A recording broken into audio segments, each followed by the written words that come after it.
Good day and welcome back to another DBZ Dokkan Battle video. In this video we're going to be taking a look at Hopeless minus energy Omega Shenron. In this one we're going to be taking a look at how good he is after his super easy A. My Mega Shenron I think has 2 dupes. I don't have him level link 10 on all of his links, which would help him a lot, so keep that in mind. But he's pretty good. I think he follows the same suite as Shadow Dragon Legion and as Tex in Shenron, and he is more of a second slot / third slot, kind of pseudo support damage dealing unit. An important thing to remember with all of these units is that they have been designed and awakened around the concept of Omega Shenron Physical LR, who gives 20% damage reduction effectively if you have 2 of them. So that's a huge I don't want to say restriction, but factor in how these guys were designed. If we look at Strength of Mega Shenron, he causes damage to the enemy and massively lowers defense, nothing that important. Attack and defense of 150%, all enemies minus 40% attack, and an additional defense of 20% for superclass enemies. That's pretty good.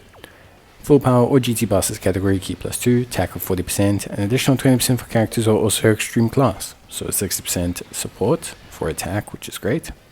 Per extreme class category ally attacking the same turn, he has critical hit and damage reduction at 20%, which means in a normal all extreme rotation you have 40% of each, and he gets attacking defense of 100% when attacking.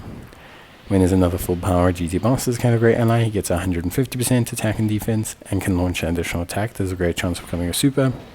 When attacking a 12 or more key, another attack and defense of 100%. And as a third attacker in the turn, or when the target enemy is in the following status: attack down or defense down, gets attack of 150% and launches an additional super. There's a lot of multipliers there. The main thing is that if you want his full attack against a boss that cannot be attack or defense lowered, you have to put him in the 3rd slot. If the boss can be attack or defense lowered, you can put him in the 2nd. But because traditionally you'll be running both Omega Shenrons in the 1st slot, at the very least, it's highly unlikely that you'll run this Shenron in any other slot that isn't the 3rd slot, which is fine. He effectively amounts to a floating support with great debuffing, so that's absolutely perfect. Like I said, he follows a similar suite to Shadow Dragon's Legion, in that he is almost identical in construct, just no defensive support, but a greater offensive support and greater debuffing. He doesn't stun, but he's a very similar unit. The difference with him is that he is a DFE, so he can hit a little bit harder, especially at a rainbow level. In terms of build, you'll see my build. Don't follow my build. My build has crit. Don't need to focus so much on crit, but there's no wrong way to build this guy. One of those units that benefits from a little bit of additional, a little bit of attack, crit, a little bit of evasion, etc. If you want to maximize them offensively, you go additionals. If you want to maximize them defensively, you go evasions. That's generally about it. Real Beatdown, Fear and Faith, Big Bad Bastard, Shocking Speed, GT, Shadow Dragons, and Fierce Battle give this guy a great link set. Link set that obviously works fantastically on any kind of GT bosses team where he can link up with another Shenron. His biggest issue is that he is directly competing with physical LR Shenron, but like I said, he's been designed to kind of compensate for that. So they know that he is going to run up against physical Omega Shenron. That's why they've made him benefit the most from being in the 3rd slot, so that you don't directly have them competing for space. Battle of Fate, full power GT bosses and human deeds, power absorption and Shadow Dragon Saga. Give this guy quite a few more categories than Sin Shenrons, and he does need them.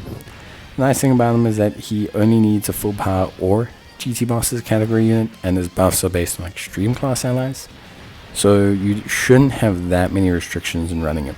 He's still a limited unit nonetheless, because he's just only on 6 categories and he still has some limitations, but at least he doesn't feel completely limited to only one team. You could possibly run him on a full power in future, or you could potentially run him on like an amalgamation of Inhuman Deeds, maybe even power absorption if you can make it work properly.